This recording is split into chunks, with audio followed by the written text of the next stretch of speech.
Gracias. Perfecto, doctor. Señora fiscal, entonces podemos continuar. 10:48.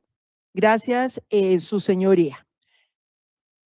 Igualmente, la defensa trajo como testigo suyo a Óscar Hernán Monsalve Pineda, hermano de Juan Guillermo Monsalve, quien, lejos de desvirtuar la versión de Juan Guillermo, termina por respaldarla en aspectos fundamentales y porque además carece de la fuerza suficiente para desacreditar otras pruebas presentadas por esta parte procesal. Primero, el señor Óscar Monsalve reconoció que durante los años en que vivió y trabajó en la hacienda Las Guacharacas, tanto en la primera época, entre 1986 y 1994, como en la segunda, entre 1996 y 1999, por la finca pasaba, además del ejército, actores armados ilegales. La guerrilla del ELN en ese primer periodo y en la segunda, los paramilitares, y dijo los paramilitares del bloque Metro. Más aún, afirmó de forma explícita que estos grupos se identificaban por su nombre, es decir, no estamos hablando de simples rumores, sino de presencias armadas que tenían libertad de tránsito y que incluso en el caso del ejército llegaban a permanecer 15 a 20 días dentro del predio, mientras que, dijo frente al bloque Metro, pasaban por la vía férrea, llegaban por la noche y al otro día ya no estaban. Es decir, el bloque Metro pernoctaba en la hacienda. Entonces el testigo, presentado por la defensa para controvertir la versión de su hermano, terminó reconociendo los siguientes hechos: que el bloque Metro sí operaba en la región, que él conocía a alias J, referido ampliamente por Juan Guillermo como uno de los comandantes del bloque norte y reconocido por su hermano también en esa categoría. Que el bloque Metro por ahí pasaba caminando por la vía férrea, eso indica que si bien no había un campamento permanente, sí había un uso reiterado del predio para desplazamiento de grupos armados. Que el ejército permanecía, repito, de entre 15 o 20 días y ratifica que el bloque Metro llegaba a pernoctar y cuando estaba ya el otro día no se encontraban en el predio. Es decir, además de transitar, sí permanecían en la hacienda Las Guacharacas. Se reconocen interrelaciones entre los armados y los trabajadores de la finca, incluso con identificación abierta de los grupos. Así lo expresó. Cuando llegaba el ejército, el que lo comandaba daba a conocer su nombre y quiénes eran. Lo mismo el ELN y, por supuesto, el bloque Metro en la misma tónica. Reconoce la relación con Luis Alberto Villegas Uribe en el segundo periodo que ingresó a dicha finca. Sobre el senador Iván Cepeda, el testigo construye un relato basado en meras suposiciones personales sin ofrecer una sola prueba concreta.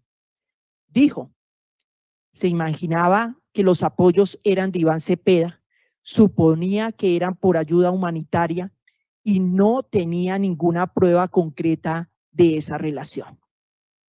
En una declaración judicial, señoría, las suposiciones no son prueba, más aún cuando al ser interrogado sobre presuntas amenazas que habría recibido en el año 2023 en la ciudad de Pereira, afirmó que nunca instauró denuncia alguna y que simplemente decidió salir del país, nuevamente sin evidencias, sin testigos y sin ningún soporte. Se trata de un testigo, su señoría, que lejos de desvirtuar la versión del testigo principal, es decir, de su hermano Juan Guillermo Monsalve Pineda, la confirma en aspectos centrales y que además evidencian contradicciones, imprecisiones y una evidente falta de credibilidad en cuanto a las prebendas que dice ofreció Iván Cepeda frente a su familia, cuando, reitero, se probó documentalmente de prueba proveniente de la mano de la defensa que los aportes fueron por entidades internacionales para la protección de víctimas al tratarse de una familia en riesgo.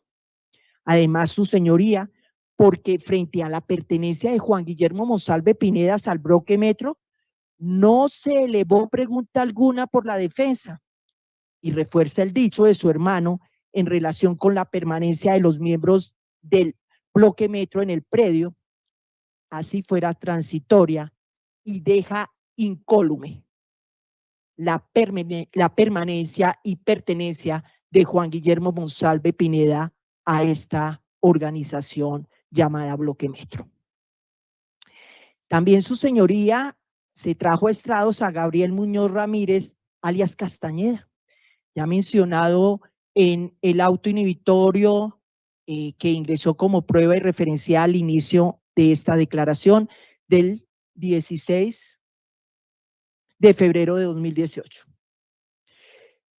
El testimonio rendido por Gabriel Muñoz Ramírez, alias Castañeda, ha dejado en evidencia no solo sus limitaciones como testigo, como lo resaltó la propia Corte Suprema de Justicia, sino también la manifiesta inconsistencia de sus afirmaciones frente a hechos determinantes para el esclarecimiento de la verdad.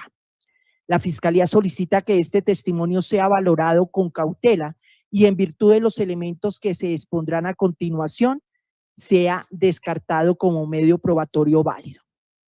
4 argumentos centrales le presento. Primero, refirió que Juan Guillermo Monsalve, de vaquero a integrante del bloque Metro. Gabriel Muñoz, quien reconoce haber sido comandante regional del bloque Metro, intentó desvirtuar la pertenencia de Juan Guillermo Monsalve a dicho grupo armado, afirmando que este era solamente el vaquero del ganado de alias J. Recordemos que J era uno de los comandantes del bloque Metro. Sin embargo, lejos de lograr su cometido, su afirmación corrobora los hechos narrados por el propio Monsalve, que su ingreso a la hacienda Guacharacas junto con su familia se dio en calidad de trabajador y fue en dicho entorno donde conoció a alias J, comandante financiero del bloque Metro. La cercanía funcional con el mando financiero no lo desvincula, sino que lo incrusta en la estructura armada, como ha sido probado reiterativamente. En consecuencia, la declaración de Muñoz, en lugar de desvirtuar la vinculación de Monsalve con el bloque Metro, la refuerza. Juan Guillermo Monsalve mencionó a uno de los comandantes de esta organización con el alias de J. Así lo hizo también su señor padre y lo reconoció también su señor hermano y otros testigos que más adelante pondremos de presente. Frente a alias Pipintá, Pablo Hernán Sierra lo ubica en el área de influencia del bloque Metro. El testigo afirmó haber conocido a Pablo Hernán Sierra en Santo Domingo, donde fue secuestrado por la guerrilla. Luego lo ubica en Cristales y en frecuentes reuniones en San José de Nuz con alias J, comandante financiero del bloque Metro, incluso lo señala en medio de un combate en esa región. Si bien Muñoz dice no saber de qué hablaban, reconoce que se reunían de manera regular y que participó al menos en un combate del bloque Metro. Lo anterior confirma la presencia de Pablo Hernán Sierra en la zona de operación del bloque Metro en fechas coincidentes con las actividades del grupo armado y su cercanía directa con uno de sus comandantes. Todo esto cobra mayor relevancia si se tiene en cuenta que el propio Sierra García ha admitido que para esa época se dedicaba a la extracción ilegal de combustible, actividad característica de dicha estructura criminal. Por ende, el intento del testigo por desligar a Sierra García y a Juan Guillermo Monsalve del bloque Metro no solo fracasa, sino que termina por incriminarlos mediante su ubicación temporal y geográfica, reforzando lo expuesto por otros testigos y elementos probatorios. Recordemos que la Corte Suprema de Justicia, en el auto del 16 de febrero de 2018, puesto de presente al inicio de mi intervención y que forma parte de este juicio, compulsó precisamente copias contra Muñoz por ese presunto delito de falso testimonio, precisamente por su interés mendaz. Frente a la reunión con el senador Iván Cepeda, su relato podemos calificarlo como fantasioso y sin sustento.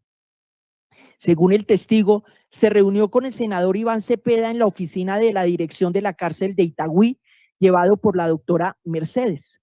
Relató que el senador se encontraba junto con escoltas y le habría dicho, comillas, yo lo mandé a llamar para que usted me hable de Álvaro Uribe, y que le entregaría un, comillas, papelito con lo que debía decir.